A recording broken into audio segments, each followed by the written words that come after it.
chaude. Il neige depuis ce matin. Je viens juste d'y penser. J'ai déposé un plat ici, il va se remplir de neige. C'est Pâques en fin de semaine, puis habituellement, à Pâques, on va à la cabane à sucre. Le temps s'est adouci, la neige commence à fondre. J'en ai ajouté un peu, la neige propre de surface. Puis je vais la placer au congélateur pour la conserver jusqu'à temps que la tire soit prête.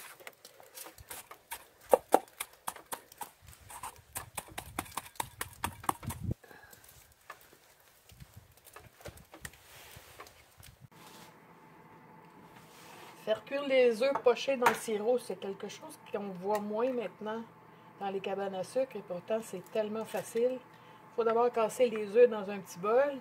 On peut en mettre plusieurs. Moi, j'en mets seulement qu'un parce qu'avec le confinement, je vais manquer d'œufs. On amène le sirop à ébullition.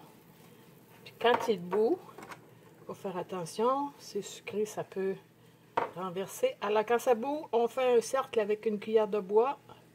Et on jette les œufs tout d'un coup au milieu pour pas que le jaune se défasse. Et là, on met le couvercle, on retire du feu et on laisse pocher 2 minutes. Si après 2 minutes, le blanc n'est pas complètement cuit, c'est le cas parce que j'ai seulement un petit peu de sirop, on peut le retourner délicatement.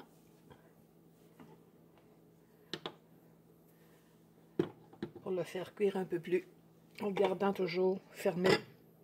Et voilà, mon œuf est cuit. Mollet à l'intérieur. Un petit peu de sirop.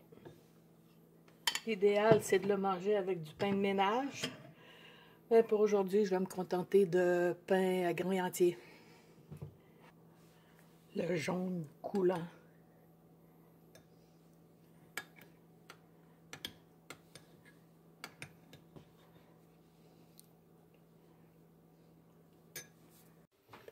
Le sirop qui reste, je vais le garder pour les crêpes que je vais faire cuire dans l'huile.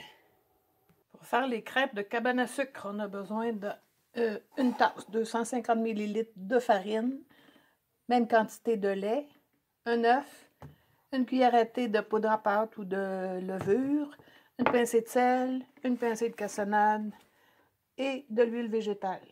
On mélange tous les ingrédients au fouet. Les quantités que je vous ai données, c'est bon pour faire 4 crêpes.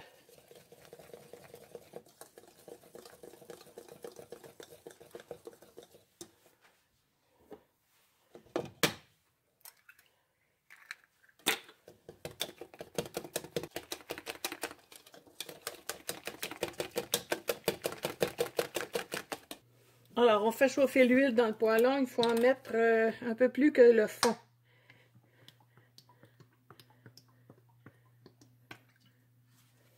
Il faut attendre que l'huile soit bien chaude.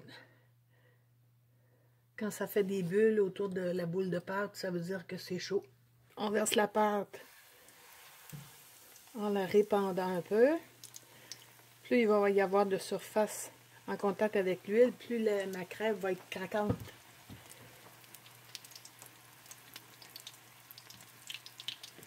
Quand les bulles apparaissent partout, je la retourne et je peux la retourner 2-3 fois pendant la cuisson.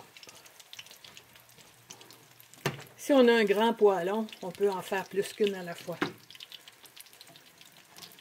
Donc dès que c'est assez solide pour pouvoir être retourné, je la retourne.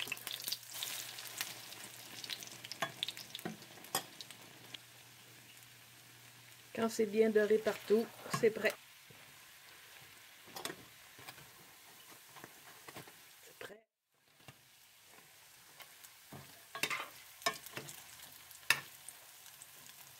Une crêpe réussie, c'est croustillant sur le dessus et tendre et moelleux à l'intérieur.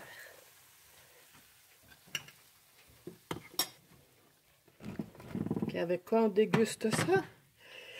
Ben, je vous l'ai dit tantôt. Avec le sirop d'érable chaud. On s'imagine qu'il y a des grandes tablées, qu'il y a plein de monde et que on est à la cabane à sucre.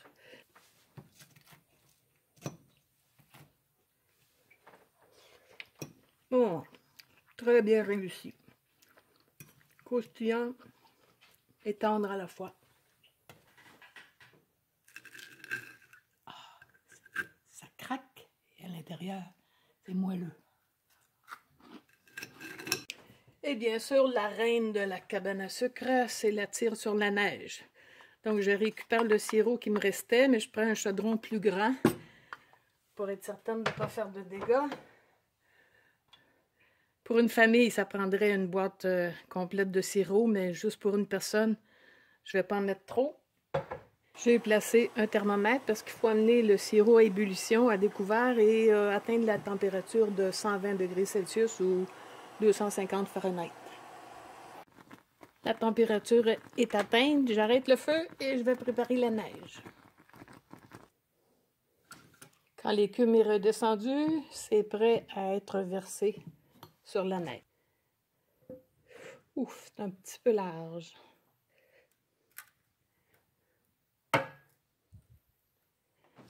L'idée, c'est que le froid de la neige va faire saisir la tire et qu'on va pouvoir l'enrouler. Seulement, ça nous prend un bâton de popsicle. Là, j'en ai pas. Et puis, si on n'a pas de neige, là, si on a le malheur d'habiter à Montréal ou une autre ville dans le sud, ben, on peut se rabattre sur la crème glacée. Donc, vous voyez, là, elle commence à figer, là.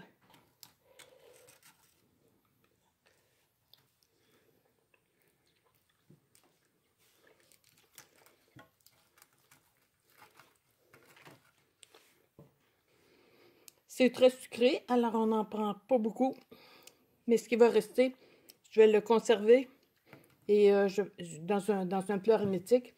Et ça se réchauffe très bien au micro-ondes pour une prochaine fois. Alors voilà, bon appétit! Joyeuse Pâques à tous les confinés. J'allais oublier, on finit ça avec une mistelle de prune à Lady Annabelle du Québec ou un petit caribou si on en a.